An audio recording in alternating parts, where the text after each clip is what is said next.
அனந்த பத்மநாபன் அப்படின்னு கேட்டா உடனே நம்மளுக்கு ஞாபகத்துக்கு வருது திருவனந்தபுரம். ரொம்ப பிரசித்தமான க்ஷேத்திரம் கேரளத்துல. இன்றைய தினமும் பகவான் சாநித்தியத்தோட சுப்பிரசன்னனாக இருக்கக்கூடிய ஒரு க்ஷேத்திரம்னு பார்த்தா அது திருவனந்தபுரம்.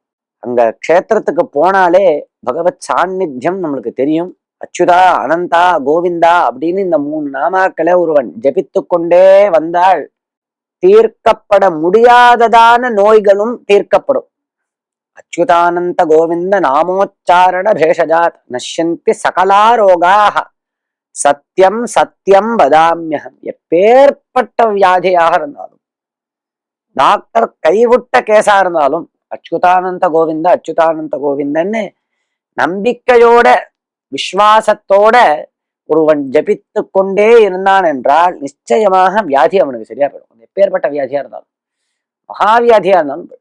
அப்படி அனந்தன் அப்படிங்கிற நாமாவுக்கு அவ்வளவு மகிமை இருக்கு. பகவான் அனந்தனாக இருந்துண்டு 1000 ஆதிசேஷன்னு சொல்றோமே, 1000 தலைகளோட இருந்துண்டு இந்த உலகத்தையே தன்னுடைய தலைகள்ல தாங்கின்னு இருக்கான்.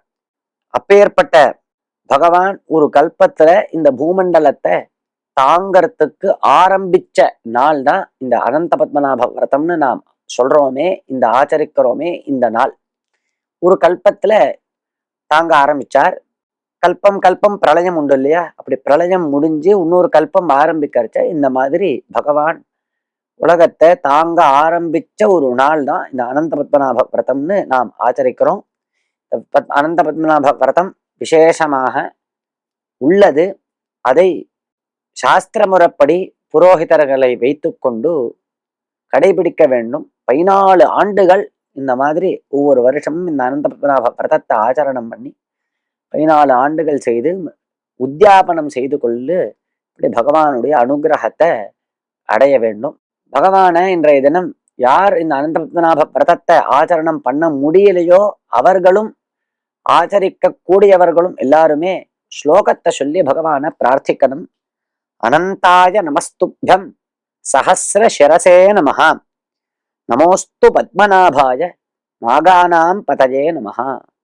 இப்படி இந்த ஸ்லோகத்தை சொல்லி பிரார்த்திப்பதனால நாராயணனுடைய அனுகிரகம் கிடைக்கிறது, அனந்த பத்மநாபனுடைய அனுகிரகம் கிடைக்கிறது.